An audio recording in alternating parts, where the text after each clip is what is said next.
헌정사상 초유의 12.3 비상계엄 사태 이후 1년이 지났습니다. 당시 누구도 예상하지 못한 계엄에 민생 경제는 얼어붙었고 환율은 급등하는 등 우리 경제가 큰 곤혹을 치렀습니다. 하지만 위기에 항상 강한 우리나라, 지난 1년 동안 정치적 혼란을 수습하면서 빠르게 안정을 되찾았죠.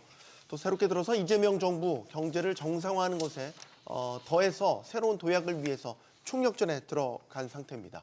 우리 경제가 지난 위기를 발판으로 한 단계 더 성장할 수 있을지 지금부터 이야기 나눠보겠습니다.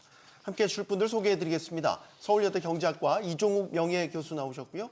명지대 경영학과 김재구 교수, 가톨릭대 경제학부 양준석 교수 나오셨습니다. 안녕하십니까? 안녕하세요. 안녕하세요. 네, 반갑습니다. 용감한 토크쇼 직설은 SBS 비즈 뉴스 앱과 유튜브에서 실시간으로 시청하실 수 있습니다. 자, 비상계엄 사태가 터지고 우리 경제가 말이 아니었죠. 신인도 강등설이 나올 정도로 상당한 충격을 받았습니다. 어느덧 1년 전 일입니다. 아득하게 느껴지기도 하네요. 참 시간이 빨리 흘러갔다는 생각도 들기도 하고 많은 일이 있었습니다. 이종욱 교수님 어떻게 보셨습니까? 1년 우리 경제 어땠습니까? 아무래도 우리 국민들이 예상치 않은 거를 직면하게 되니까 아마 계엄으로 인해서 대통령도 새로 뽑고 또 거기에 트럼프 대통령이 당선되면서 이 관세 문제에 또 부닥치고 이러면서 사실 아마 우리 국민의 수준에 비해서 도무지 이해할 수 없는 일이 벌어졌다는 생각을 아마 뭐 많은 분들이 하셨을 것 같아요. 예? 저는 계엄날 10시쯤 앉아가 있는데 미국에 있는 친구가 문자가 왔어요. 네. 그래서 제가 너무 정말 의아했는데 아마 우리 국민도 다 그렇지 않았을까 생각되네요. 진짜. 예. 그때 아마 그 계엄 사태 터지고 나서 한 일주일 동안 아주 혼란스러운 시기에 그렇죠. 교수님도 그리고 다 모셔서 한 번씩 다 얘기를 들었던 생각이 난단 말이죠. 1년 동안 돌이켜 보시면 어떤 생각, 어떤 소리가 드시는지 양 교수님은 어떠세요? 계속 그냥 뭐 오른쪽 왼쪽에서 얻어맞은 것 같아요. 그래가지고선 1년같이 보이지도 않는데 어떤 면에서 보면은 계속 그냥 뭐 여기저기서 일이 나오니까 굉장히 빨리 시간이 보냈다. 그렇게 생각되기도 하고 좋은 뉴스가 거의 없었습니다.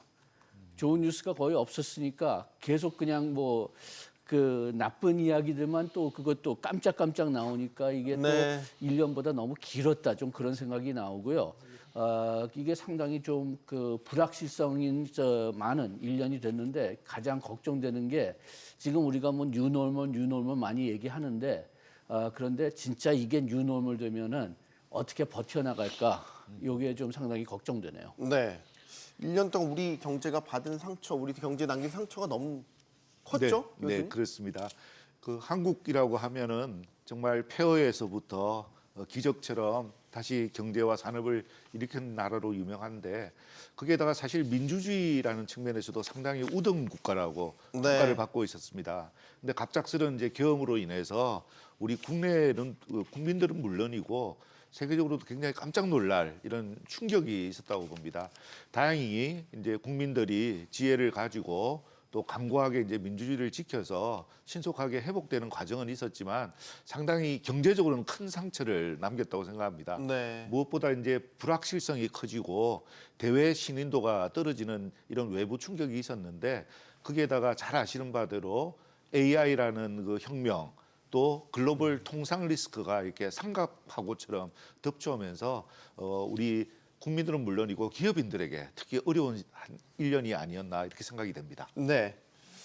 우리 국민이 갖고 있는 저력이 대단하다는 게 참 회복력이 빨라요. 3분기 경제 성장률 GDP 발표된 거 우리가 마이너스 성장을 계속해서 걱정했었는데 1.3%, 1%대로 예. 올라섰습니다. 예. 그만큼 그 아픔을 치유하고 경제도 탄탄한 수준으로 회복이 됐다 이렇게 볼 수 있겠습니까? 사실 우리나라 경제는 많은 분들이 아시다시피 내수 시장이 좋고 수출 의존적인 이제 경제인데 네. 사실 작년까지만 하더라도 이 GPU 소위 엔비디아 GPU 이전에는 많은 분들이 알겠지만 한국의 수출 주도 경제를 이끌어갔던 거는 자동차 산업인데 이 GPU, 엔비디아의 GPU 있고 나서부터는 한국이 수출 성장에, 경제 성장에 쌍두마차가 생긴 거예요. 하나는 HBM이라는 반도체가 생기고 또 하나는 이제 자동차가 이렇게 하면서 어떻게 생각하면 이재명 대통령은 이 글로벌 한국 경제 관점에서 보면 글로벌 경제 측면에서는 무지 운이 좋은 사람이다. 네. 그런 측면에서 그 덕을 톡톡히 보고 있다. 그래서 이미 대통령께서는 뭐 계엄 관련된 이야기는 할 필요가 없을 것 같다. 너무나 한국 경제에서 보면 수출이라고 하는 쌍두마차를 이끌고 가야 되니까 여기서부터 이제 우리가 대외적인 지금도 조금 불확실성은 있지만 이걸 잘 갖고 잘 성장시켜 나가고 미래 기반을 잘 구축하면 우리 경제에 어떤 새로운 희망을 만들어 갈 수 있지 않을까. 물론 거기에는 부작용이 따르지만은 나는 상당히 이 GDP 성장 1.3%라고 하는 것은 우리에게 상당히 희망을 주는 수치고 네. 아마 이게 내년에도 지금 같은 쌍두마차가 잘 작용하면 2026년, 27년, 28년 한 4%, 3, 4년 정도는 괜찮을 거라 저는 생각을 합니다. 딱 계엄 충격 받고선 그 다음 분기 저희 성장률이 마이너스로 딱 그렇죠. 돌아섰으니까 충격을 확실히 받았고 맞아요. 거기에 이제 급격하게 회복을 하면서 3분기 GDP 이게 확정치인데 예. 속보치보다 0.1%포인트 높게 나왔어요. 맞아요. 예, 예. 양 교수님은 저희 제작진이 그때 비상계엄 사태 나고 자정에 섭외 전화를 급하게 드렸던 거 기억하시죠? 예, 그래서 한번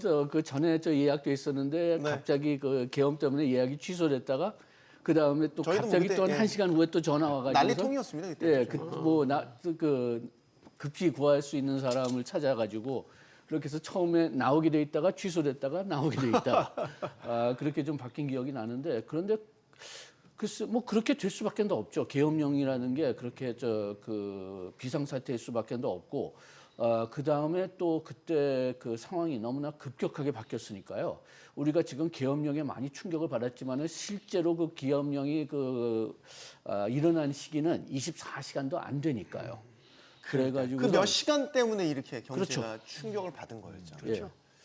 참 잘 회복했다라는 생각이 들기는 하는데 분야별로 하나씩 짚어보면 아직도 걱정되는 건 많이 있어요. 대표적인 게 환율이란 말이죠. 네. 환율 그때 그 계엄 사태 터지고 저희가 계속 경제가 혼란스러우면서 1,484원 그렇게까지 올라오고 굉장히 위험한 수준까지 올랐다가 안정된 듯 하다가 요즘에 또 다시 1,470원대 위로 올라서고 넘나들고 있는 상황입니다. 지금 환율 상황이 계엄 때보다 더 어렵다고 보시는 분들이 있는 것 같아요, 교수님? 네네. 말씀대로 그 계엄 당시에 그 쇼크에 의해서 급격하게 올랐고 4월에 아마 가장 최고치를 찍었던 것 같습니다. 네. 다소 안정이 되는 것 같더니 7, 8월 이후에 다시 급등하고 있는데 이게 좀 구조적인 문제가 있기 때문에 단순히 계엄 극복 이후의 사태에 대해서도 앞으로 우리가 걱정을 해야 될 것 같아요. 아시다시피 환율이 사실은 이제 그 원화가 좀 가치가 절하되면 수출이 늘어나고 그런 것들이 다시 달러를 벌어오는 이런 과정 속에서 자동적으로 안정화되는 그런 기제가 작동을 했는데 네. 지금 같은 경우에는 근본적으로 제가 생각하는 고민은 한국이 과연 향후에도 경제 안정성을 가지고 성장 동력을 가져 투자할 만한 곳인가 하는 것에 대한 근본적인 의문을 가지게 되었다.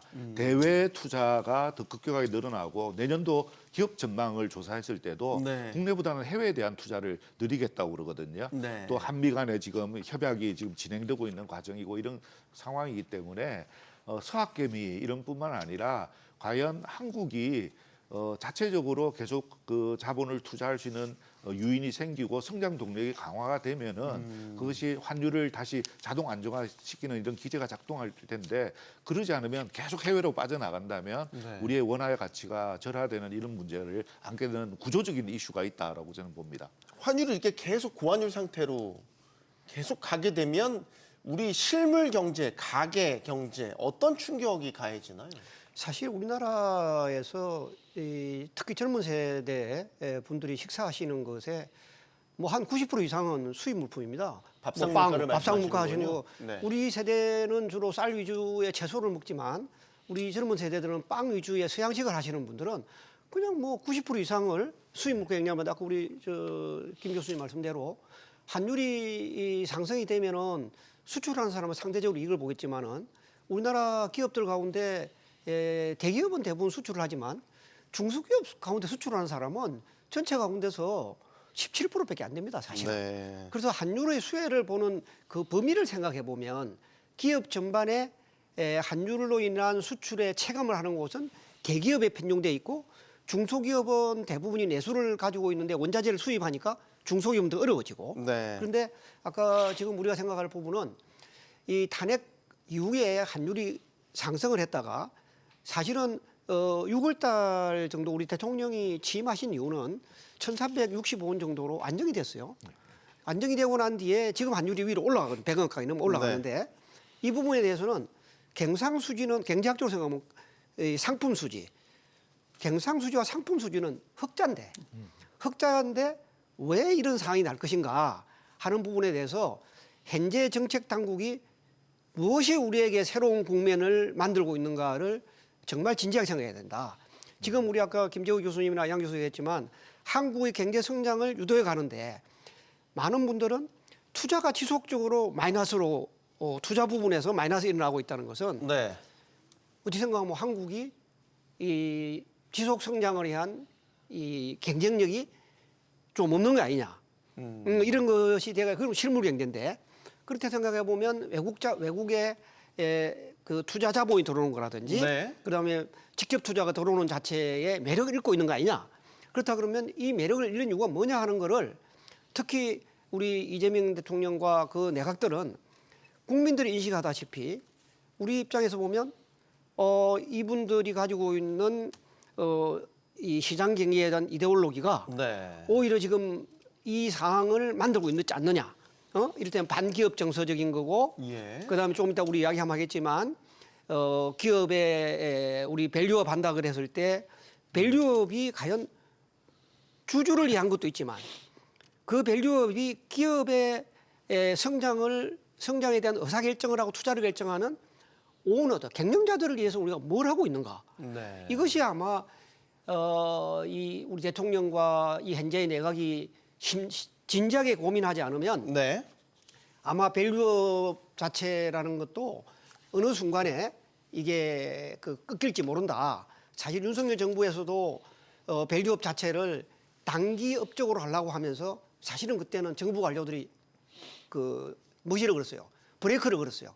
이 자체는 단기적으로 이루어질 수 있는 게 아니고 법과 그다음에 경영자들의 의사결정이 이게 집합돼야 되기 때문에 네. 이게 스텝 바이 스텝으로 가야 된다 생각해야 되는데 지금 오늘 우리가 이 직설에서 이 이슈를 네. 하는 건 참 좋은데 이거를 이 정부 당국이 진지하게 받아들일 필요가 있어요.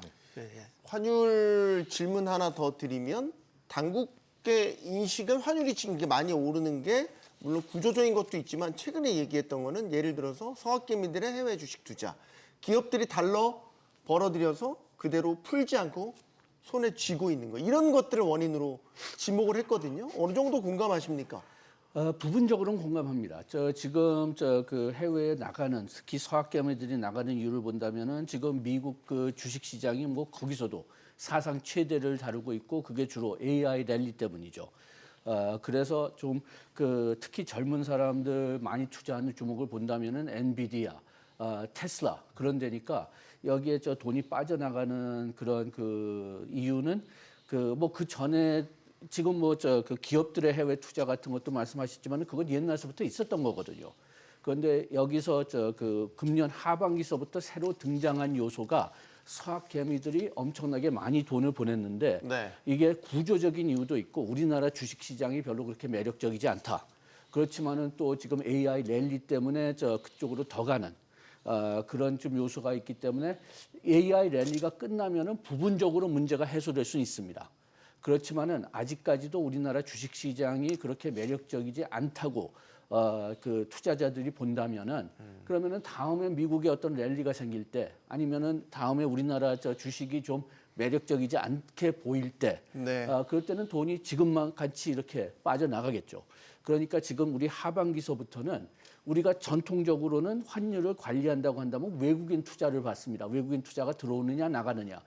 국내 투자는 국내 투자자들의 투자는 그렇게 많이 보지 않았어요. 왜냐하면 그거는 대체로 스테디하기 때문에. 그런데 지금은 이게 특히 서학개미가 여기에 얹혀서 들어간 다음에는 그 다음에는 이 우리나라의 그 이런 단기적인 투자도 이제는 관리를 하는 단계에 온 거죠. 그렇다고 해서 막아야 되느냐 그거는 아니지만은 그 상당히 많은 돈이 이제는 나갈 수도 우리나라 사람들이 내보낼 수 있기 때문에 네. 그렇기 때문에 이것도 모니터링 대상에 이제 들어가야 된다. 그러니까 관리가 훨씬 더 어려워진 거죠. 기업들이 달러를 못 번다 아닌 것 같아요. 네, 반도체 네. 계속 최대 기록 나오고 있고 맞습니다. 자동차도 굉장히 선방하고 있고 네. 우리 핵심 주력 산업들 다 달러 잘 벌고 있거든요. 근데 달러를 안 푼대요. 네네. 손에 쥐고 안 푼대요. 네, 달러 기업 달러 예금 최근 몇 달 사이 크게 늘었고 네. 크게 늘었죠. 통계적으로도 나오고 있단 말이죠. 왜 그런 거죠? 최근 2달 사이에도 이제 급증했다라고 네. 예, 뉴스 보도가 나오더라고요. 이제 기업의 입장에서는 사실은 또 이 환전을 했을 때 환차익이나 환차손 같은 걸 고려하지 않을 수가 없는데 네.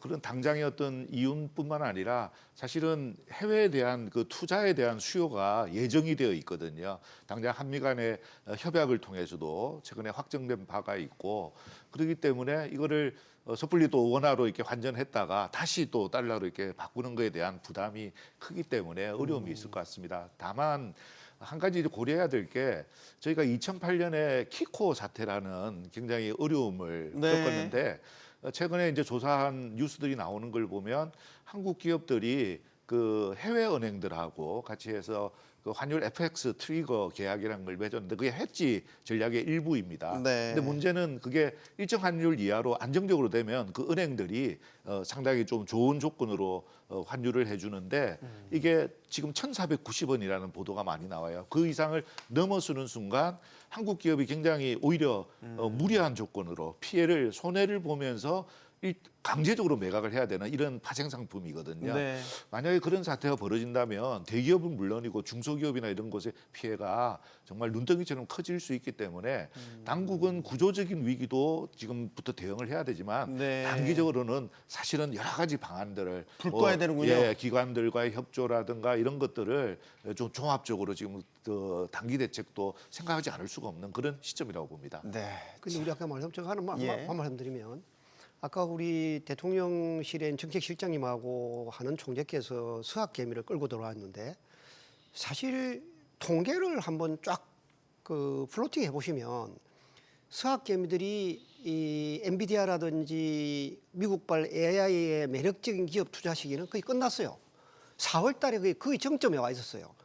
그러면 사실은 오히려 그 이후로는 서학개미들의 해외 투자 자체의 그 수준 자체가 확정화되기보다 안정세로 들어가 있기 때문에 아까 우리 김 교수가 했지만은 왜 기업들이 외화 예금을 풀지 않고 저리 가 있을까?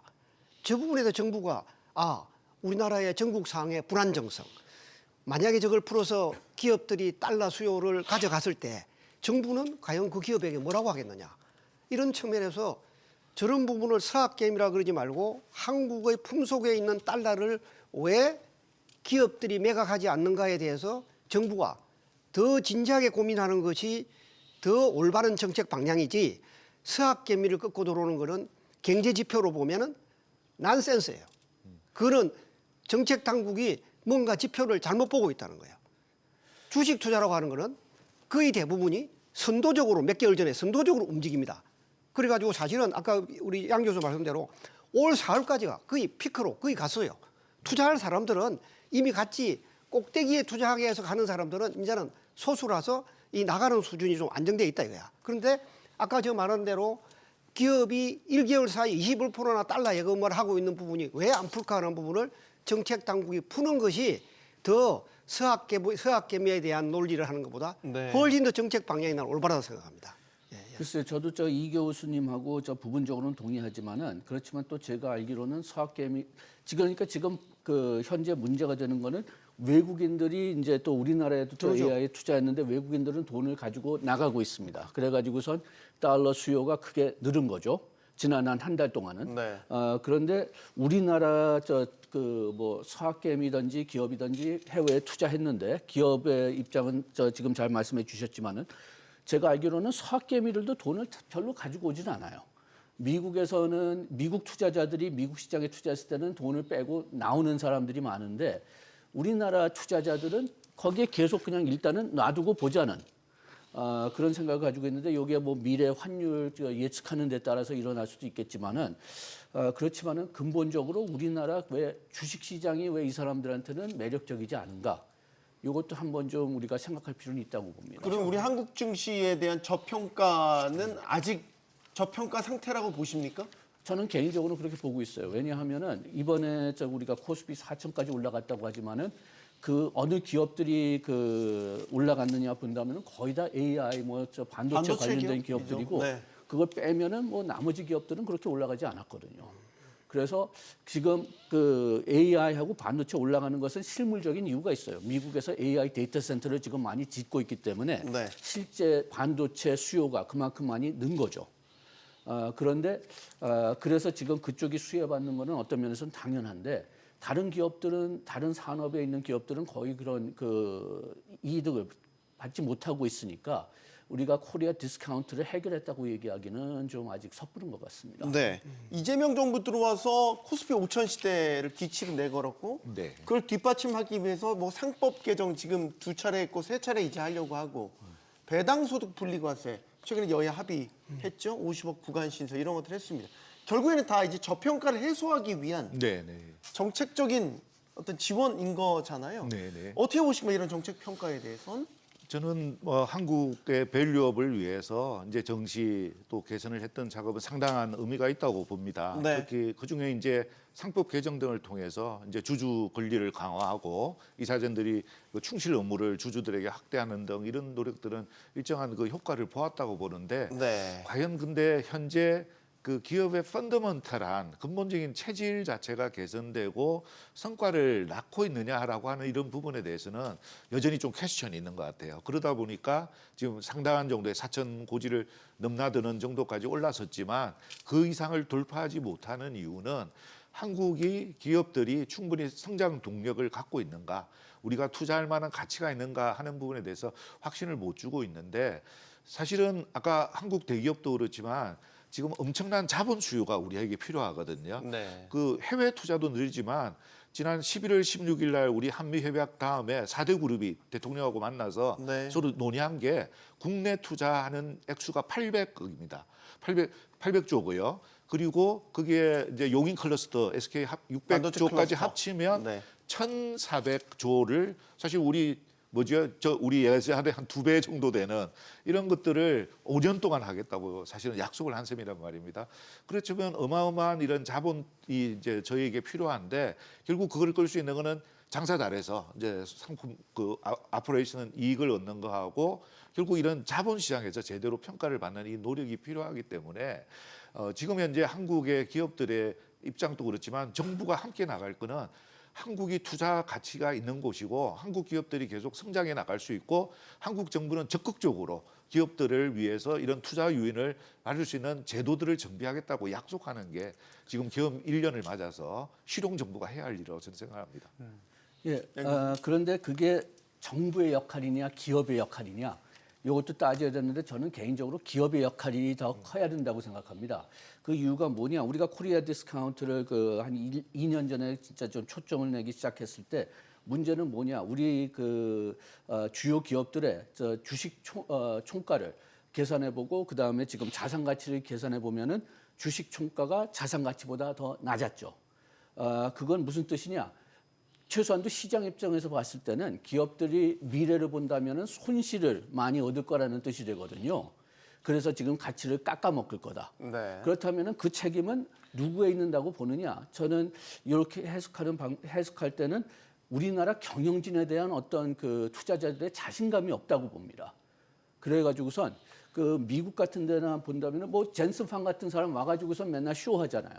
그리고 우리 회사의 비전은 이렇다. 네. 우리 미래 계획은 이렇다. 그래가지고선 이렇게 하는 게 이유가 뭐냐? 근본적으로 그 회사의 미래 가능성을 보여주는 겁니다. 그런데 우리나라 경영진은 오히려 그런 얘기를 할 때는 이거는 기업 비밀이니까 얘기하면 안 된다. 그런 식으로 투자자의 신뢰를 얻지 못하고 있다면은 네. 그러면은 이 코리아 디스카운트는 계속 유지될 거죠. 경영 문화의 어떤 체질 개선이 필요하다고 보시는 입장이시군요. 그렇게 해서 저 그 회사 그 구체적인 사항은 계속 비밀이지만은 그 회사의 비전, 그 회사의 어떤 전략 그리고 여기에 그 어떤 이익을 볼 수 있는 플랜, 그리고 요걸 어떻게 주주들하고 나눌 수가 있느냐, 네. 요것은 공개해야 된다고 봅니다. 예, 저는 적극적으로 이제 동의합니다. 그러나 다만 그동안에 이제 그 양태를 보면 한국의 기업들뿐만 아니라 한국 경제 전체가 글로벌 혁신의 흐름에서 저는 지난 한 10년 동안 상당히 소외된 이런 모습을 걸어왔다고 봅니다. 단적으로 말씀드려서 결국 우리가 성장 동력을 회복하려면 신사업을 계속 개발하고 거기에 이제 투자하고 진출할 수 있어야 되는데 그 세계적으로 유명한 이제 스타트업들의 비즈니스 모델이 있어요. 네. 그 모델들 중에 한 50% 정도는 한국에서는 불법입니다.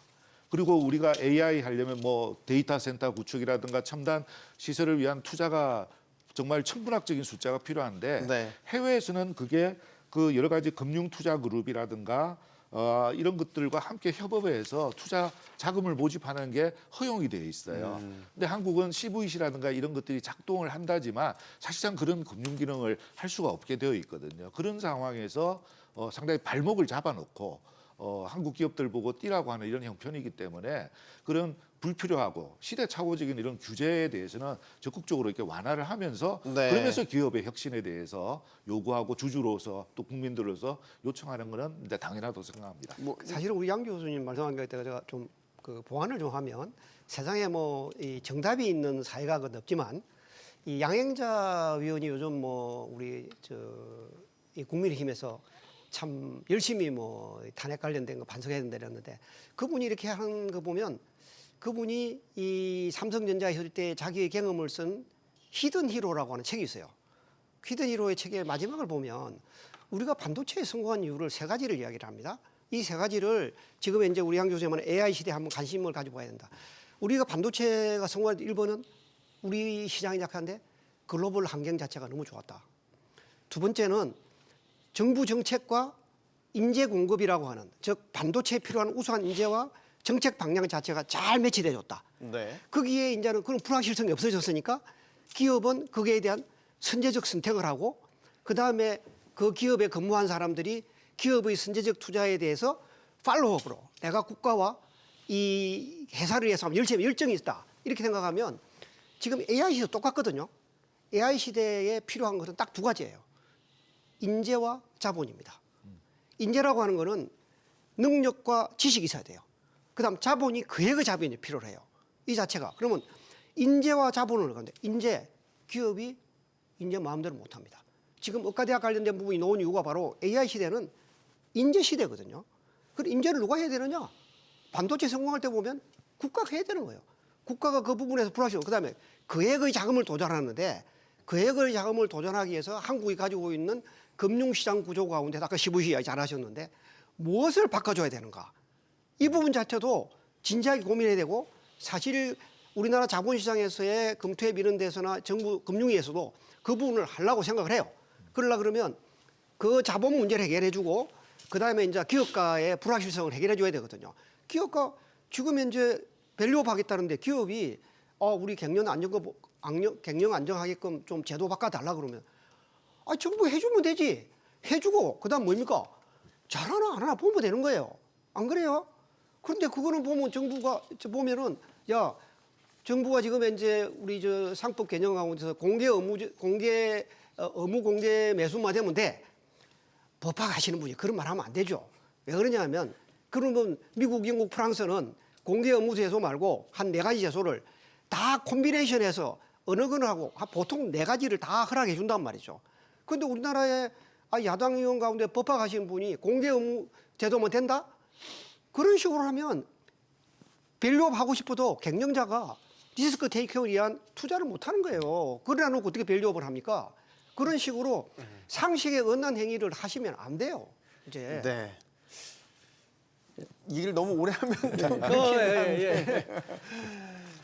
사실 저희 코리아 디스카운트 한국에서 엔비디아 같은 기업 한 2-3개만 나오면 그냥 게임 끝나는 거 아닙니까? 근데 왜 우리는 이제 엔비디아 같은 기업이 왜 나오지 못할까? 몇십 년째 왜 삼성, 현대차, SK, LG 이 시가총액 순위가 바뀌지 않을까? 이 고민도 저희가 해봐요. 뭐 아까 얘기했지만은 그 자본을 구할 수 있는 문제들이 그냥 좀 상당히 좀 영향을 주는 것 같고요. 지금 어떤 면에서 본다면은 그렇게 큰 자본을 투자할 수 있는 주체들은 대기업들밖에 없어요. 재벌 기업들밖에. 다른 쪽으로 돈을 그냥 모으려고 해도 지금 그런 길들이 상당히 많이 막혀 있기 때문에 그렇기 때문에 그런 문제도 있고, 그 다음에 오히려 어떤 면에서는 우리가 좀 원하는 것은 그렇게 그 대기업들 많이 생기는 것보다는 좀 진짜 좀 효과가 있는, 돈을 많이 버는, 부가가치가 높은 중견기업들이 많이 생겨도 뭐 그렇게 나쁘진 않을 것 같은데, 문제는 뭐냐, 여기서 몇 번 얘기했지만은 우리나라에서 새로운 상품 상업화가 엄청나게 어렵습니다. 저는 오히려 우리나라의 과학가들이나 뭐 엔지니어들이 상당히 그 높이 평가하고 있는데, 그분들 보면은 진짜 그냥 재밌는 것들 많이 만들어요. 그런데 이걸 상업화 시키려고 하면은 막힙니다. 그 뭐 위험성 평가했느냐, 이게 그 어느 산업 분류로 들어가야 되느냐, 네. 뭐 그렇게 해가지고선 상업화가 안 되는 상태에서는 새 산업이 발전될 수가 없죠. 앵커님 말씀을 조금만 첨언을 하면은 네. 결국 이제 제가 이제 경영학회장 할 때도 왜 삼성은 구글처럼 생태계를 못 만들고 왜 현대차는 테슬라 같은 이런 성과를 내지 못하느냐, 이런 질문을 저희가 이제 던졌는데, 그 주된 이유는 사실은 그들이 개별 기업이 아니라 조금 전에 말씀하신 것처럼 그 자체의 혁신 생태계를 가지고 있습니다. 그래서 중견, 중소기업, 또 나아가서 새로운 스타트업들을 함께 성장할 수 있도록 그 사람들의 기술과 인력을 볼 수 있는 선구안이 있고, 거기에 대해서 선투자를 하고, 심지어는 구글 같으면은 자기의 있다가 퇴직한 직원들, 엑스 구글러라고 그러는데 그 사람들이 다시 들어오고, 근데 후려쳐서 그거를 가격을 밸류를 해주는 게 아니라 더 높은 단계로 해서 계속해서 신기술, 신사업 분야에 대해서 축적을 하거든요. 그러니까 말씀대로 한국의 기업 문화도 그렇게 바뀌어야 되는 건 틀림없고, 네. 다만 그 제도를 그렇게 풀어주고 규제를 완화시키는 것들도 반드시 필요하다는 거 첨언하고 싶습니다. 그러니까 양 교수님 가운데 사실 우리나라 경우 미국의 구글과 애플이 저리 성장한 이유는, 구글이 성장하는 동안에 기업을 만약에 300개 인수했다, 기업이 새로운 분야 300개 있다 그러면 기업 인하우스에서 투자한 건 한 20%밖에 안 돼요. 나머지 80%는 우리 선생님 동의하실 거예요. 80%는 그런 스타트업들이 생겨서 그걸 인수합병해 주는 거야. 그리고 그에게 돈을 주는 거야. 막 1조, 2조, 3조로 인수하시잖아요. 그게 애플하고 구글이 성장하면서 네. 그 투자 받은 사람이 또 선순환이 돼서 또 사업을 하고, 그래서 사실 우리나라도 이 대기업들이 한국의 벤처들을 미국의 구글과 애플 같이 잘하는 사람은 그에 투자해 주면 되거든. 1조씩 사주고 1조 5천 사주면 그 사람들이 서브를 하잖아요. 그래서 사실은 우리가 많은 미국 같은 경우는 보면 도대체 부자가 스타트업에 선순환을 만들어 가잖아요. 맞죠, 양 교수님? 네. 그죠? 아니, 실리콘밸리 문화죠. 그게. 그죠? 네. 이 교수님이 얘기한 것 중에서 제가 상당 부분 동의하는데, 아까 왜 우리나라의 그 이과 학생들이 다 의사로 가느냐, 돈 못 벌어서 그렇죠. 그렇죠. 그렇다면은 어떻게 하면은 그 이과 학생들이 그 엔지니어링을 하면서 돈을 벌 수가 있느냐? 민간 기업들이 거기에 들어가서 민간 기업들이 돈을 많이 벌 수 있게 해가지고선 이 사람들한테 돈을 많이 줄 수 있게 해줘야 되는데, 그게 창업한 기업의 인수합병이 되든지 아니면 이 사람을 고용해서 월급을 그냥 연봉을 높게 주든지 네. 그렇게 해야 되는데 그렇게 못 하고 있다. 그렇다면 그건 우리가 왜 그러냐를 좀 곰곰하게 생각해야죠. 그렇죠, 맞아요. 가름하겠습니다. 네, 더 네. 얘기하면은 뭐 할 말 많지만 더 얘기하면 오늘 이제 아니 토론 뭐 전체 이게 진행이 뭐 따져보면은 20년, 30년 골마온 문제니까요. 그렇죠. 네, 맞습니다. 예. 지금 1.3% 3분기 성장률이 나오는 데 대해서 여러 분석들이 이제 제기되겠지만, 이제 이재명 정부 들어와서 추경이 있었습니다. 그렇죠. 소비 쿠폰 집행됐죠. 어느 정도 기여했다고 보시고 이 추경이 타이밍상 괜찮은 선택이었다라고 보시는지, 여기에 대한 의견을 좀 듣겠습니다. 양 교수님께 먼저 드릴까요? 예, 저는 추경이 좀 효과가 있었다고 보지만은 상당히 비효율적이라고 봅니다. 아, 예, 비효율적이었다. 왜냐하면은 네.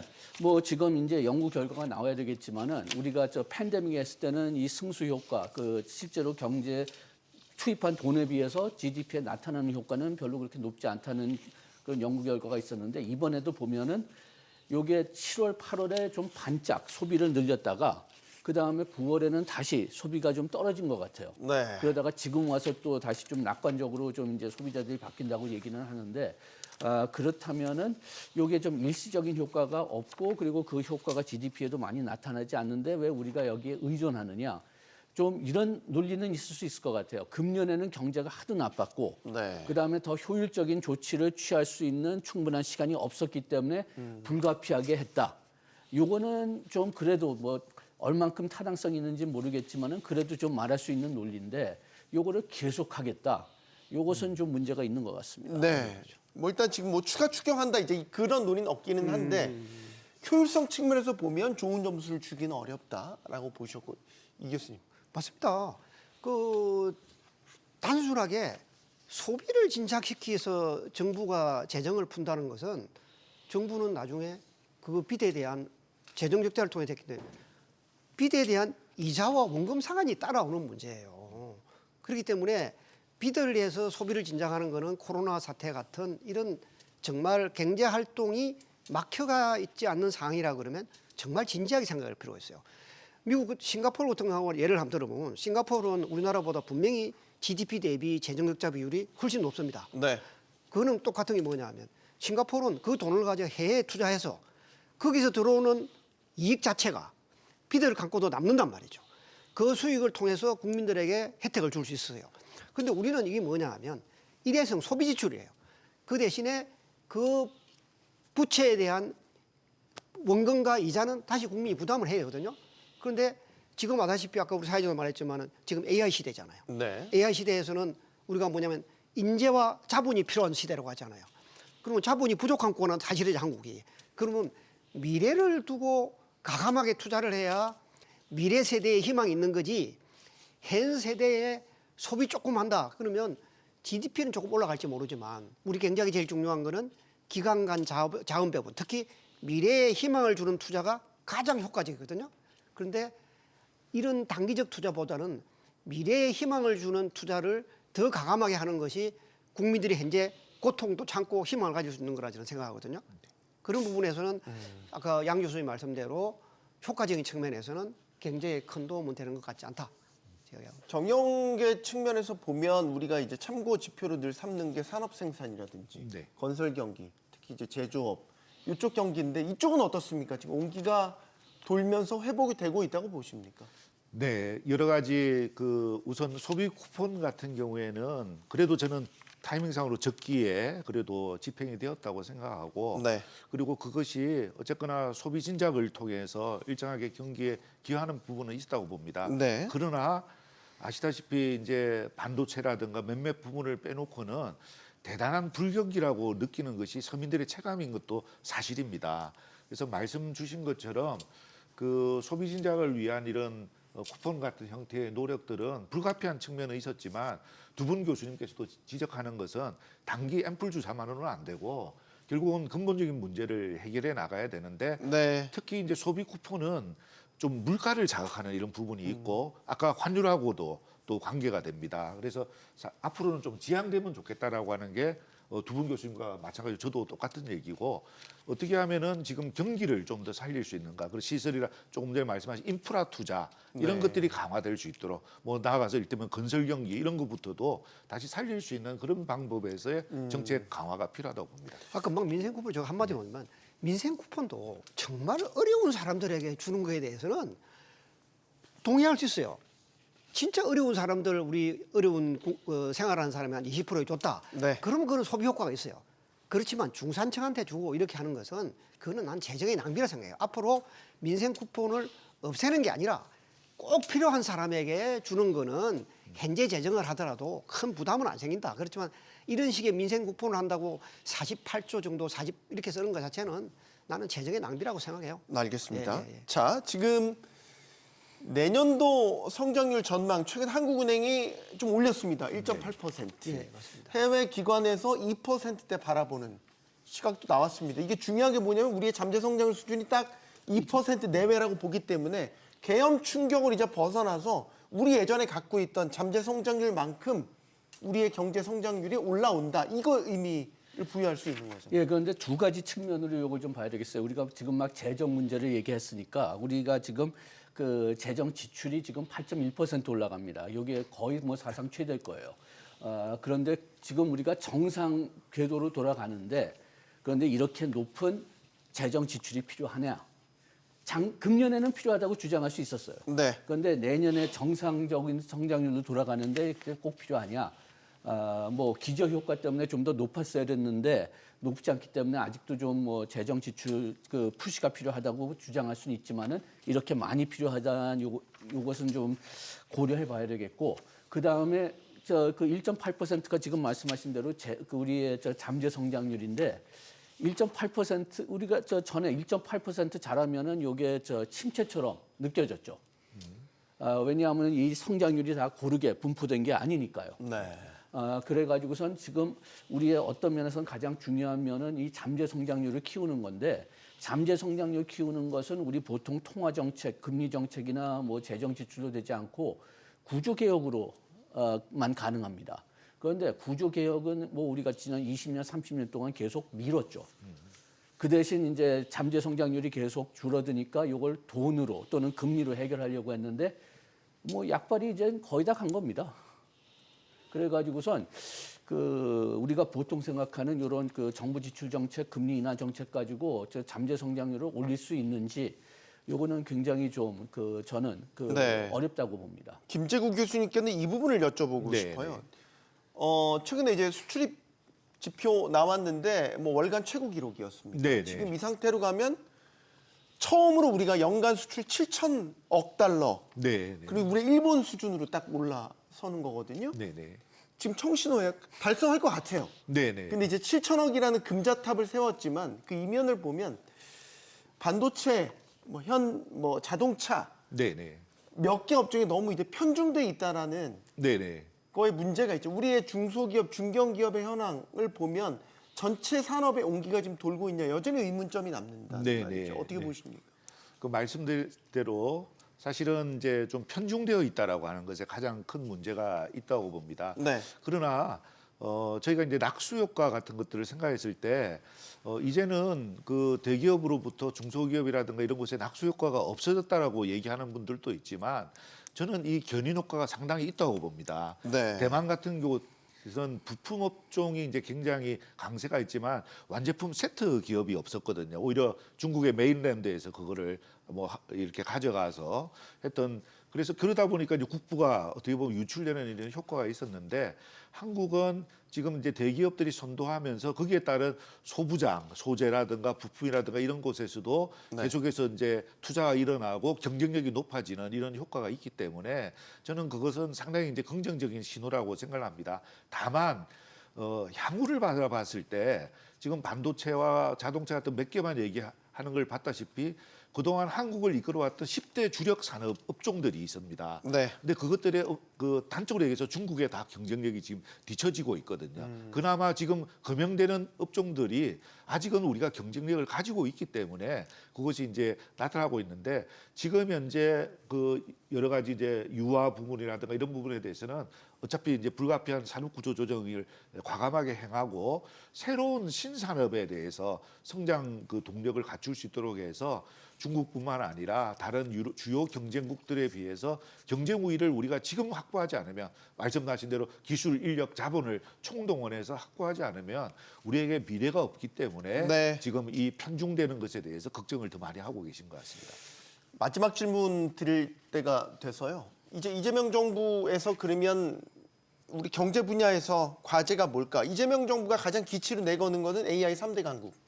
그래서 내년 예산에도 사실 뭐 그렇게 말이 많았던 GPU 칩에 대한 예산 확보도 상당히 많이 됐죠. 네.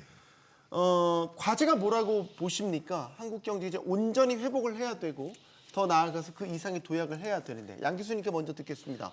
예, 저는 뭐 AI 투자를 더 확장시킨다. 그거에 대해서는 뭐 전혀 문제가 없는데 이번 뭐 예산 본다면은 뭐 AI 많이 투자했다고 해도 전체 규모에 비해서 또 복지 증가 그런 데 비해서는 뭐 그렇게 많이 뭐 증가했다고 보기는 어려울 것 같아요. 그리고 네.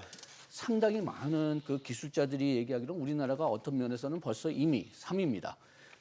그래서 아까 얘기했지만은 지금서부터 중요한 것은 과학기술 뭐 연구도 계속 중요하겠지만 이걸 어떻게 상업화시키느냐, 상업화를 막는 그런 요소들을 제거해야 되는 그런 구조적인 문제를 봐야 될 것 같고요.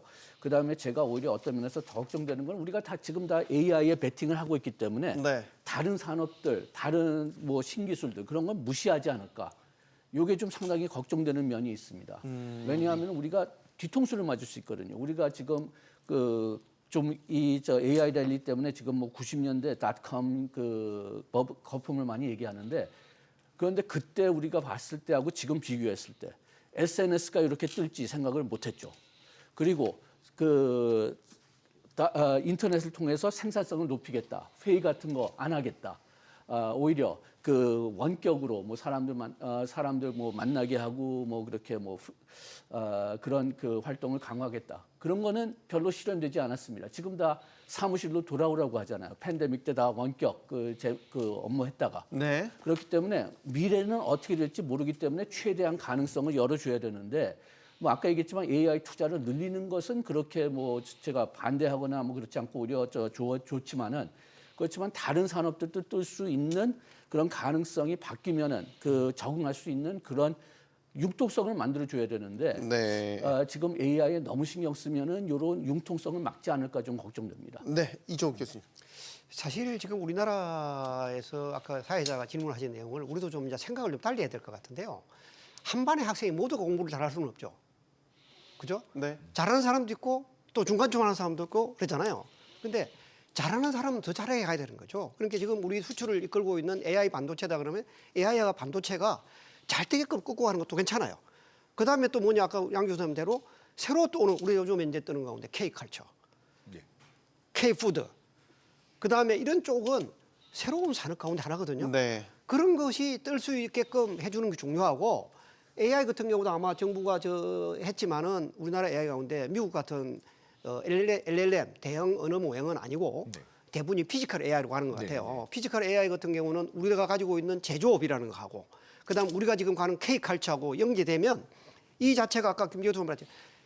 AI로 인한 생태계가 확 넓어집니다. 네. 여기에 우리 경쟁력이 있는 거기 때문에 AI가 피지컬 AI가 우리 경쟁력을 만드는 대로 AI가 확산되게끔 네. 어떻게 이거를 이끌어 주느냐. 절대 평등은 없다. 네. 잘하는 사람은 더 잘하게. 네. 그다음에 중간 하는 사람 또 하게끔 이렇게 생각을 하면 제가 볼 때는 우리가 내년 경제 성장에서 정부 방향에 따라 나는 뭐 맥시멈 2.2포인트 예측하는데도 충분히 갈 수 있지 않을까. 정책 방향이 나는 되게 중요한 것 같아요. 알겠습니다. 예, 예. 자, 이재명 정부의 AI 간판, 네. 경제 간판은 AI는 맞습니다. 우리가 저성장의 늪을 탈출하기 위해서 키워드가 AI로 돌출돼 있다는 말이죠. 네, 네. 저는 뭐 AI 정책을 우선으로 하는 것에 대해서는 적절하다고 봅니다. 네. 다만 지금 우리가 계엄 1년을 맞아서 지금 검토를 하고 있는데 그 사이에 저는 세계 경쟁의 법칙 자체가 바뀌었다고 봅니다. 그 중요한 것이 공급망, 글로벌 공급망을 어떻게 구축하느냐는 것이 단순히 산업뿐만 아니라 경제, 안보, 국가 간의 패권 이런 걸로 연결이 되고 있는 이런 상황으로 되었기 때문에 네. 이 부분에 대해서는 AI가 역시 핵심이고 거기에 반도체 뿐만 아니라 방위 산업 이런 등등의 새로운 신산업들이 계속해서 경쟁력을 보여서 한국이 우리가 미국과 좋은 협상을 마스가로 이끌 수 있던 것도 결국 기업 경쟁력이 있는 분야가 있기 때문에 그랬던 거거든요. 네. 근데 문제는 이게 다른 나라들 경우도 보면 기업만의 힘으로는 어렵습니다. 2인 삼각으로 자본 투자에 대해서도 그렇지만 공급망뿐만 아니라 데이터 활용, 또 표준의 구축, 또 결정적으로는 예산뿐만 아니라 정부 조달이 기업들에게 도움을 줄 수 있는 부분이 굉장히 큽니다. 표준을 만들고 조달을 통해서 중소기업들까지 이게 확산해 나가는 이런 내용으로 이재명 정부가 그 새로운 내년 기조를 할 때 실용 정부로서 네. 기업을 이제 뛰어넘어 가지고 기업을 앞세우는 이런 실용 정부로서의 모습을 보여주길 부탁드립니다. 알겠습니다. 돌이켜보면 우리 경제는 계엄이라는 고약한 독감에 걸렸다가 독한 주사 맞고요. 항생제 먹어서 가까스로 나은 상태입니다. 하지만 끝이 아니죠. 독감 다시 안 걸리려면 체력도 키우고 면역력도 높여야 됩니다. 우리 경제 회복의 시간은 지금부터라는 생각이 듭니다. 토론 마치겠습니다. 여기는 모든 경제가 모이는 SBS 비즈입니다. 시청해주신 여러분 고맙습니다.